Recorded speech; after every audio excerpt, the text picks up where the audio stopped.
Невладините организации не се задоволни од начинот на кој се подготвува новиот закон за семејно насилство. На јавните дебати со нивно учество и предлози истиот требаше да биде дополнет. Оттаму велат дека нивните предлози не биле земени предвид. Новиот закон ќе биде одделен од законот за семејство и ќе функционира како самостоен, што е доста позитивно за решавање на овој проблем. Насилникот треба да биде отстранет од домот се додека трае евентуалниот судски процес. Од Женскиот форум овие точки ги посочуваат како позитивност на законот, но невладините организации се исклучени од целиот процес за помош на жртвата и насилникот. Ние како невладин сектор, ние сме загрижени поради фактот што ние многу малку заправо немаме некоја одредена улога колку што е потребно.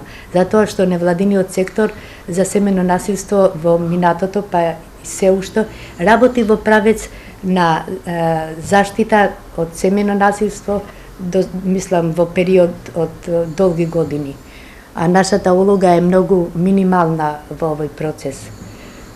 Би рекла дека ние не сме задоволни затоа што како прво не се направи една анализа на состојбата, каква е досегашната анализа, мислам на состојбата, што се во смисол на згрижување и заштита на жртвите од семејно насилство. Значи, врз основа на тоа да се тргне, па да се види понатаму што треба да се преземаат мерки. Потоа мислиме дека исто така дека законот не е родово сензитивен.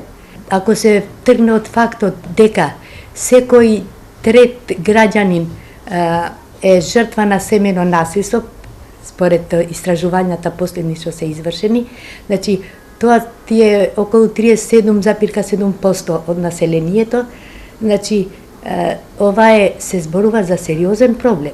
Значи треба да се превземаат сериозни мерки, е многу битно, нели? Зборувам за организациите да учествуваат во активностите кои што ќе бидат предвидени во понатамошните активности, нели? Предвидени се програми, активности кои што каде што се ќе бидат учесници организациите кои што се во регистрирани всушност во Министерството за труд и социјална политика. Голем проблем е недостатокот на згрижувачки и кризни центри. Законот не предвидува нивна изградба, со што е изоставен делот која заштитува жртвата во понатамошниот процес.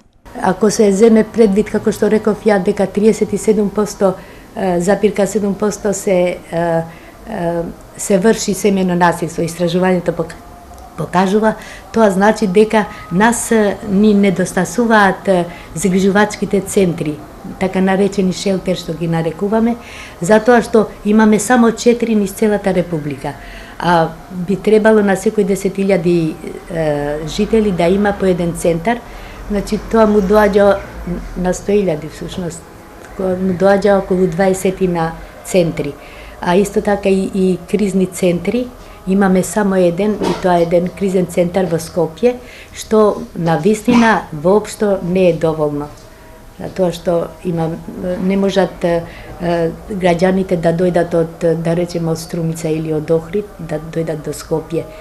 А да не зборуваме за насилниците кои што би требало, нели, да се едуцираат на некој начин, за да можеме, нели, понатаму да работиме со нив.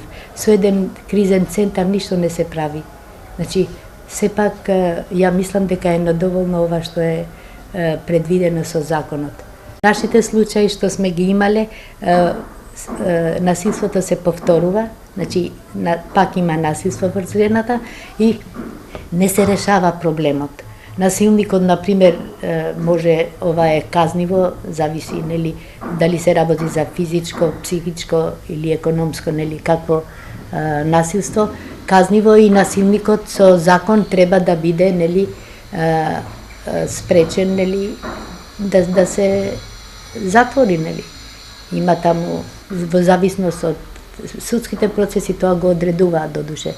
Значи, тоа е многу тешко, затоа што страдаат, да речеме, може жената ние да ја носиме во шелтер центар, ќе ја носиш ти 6 месеци, но после 6 месеци каде ќе ја водиме? Најчесто жртви на семејно насилство се жените, децата и постарите лица. Истражувањата покажуваат дека непријавувањето се должи на економската зависност на жртвата, неинформираноста и повторното враќање дома кај насилникот.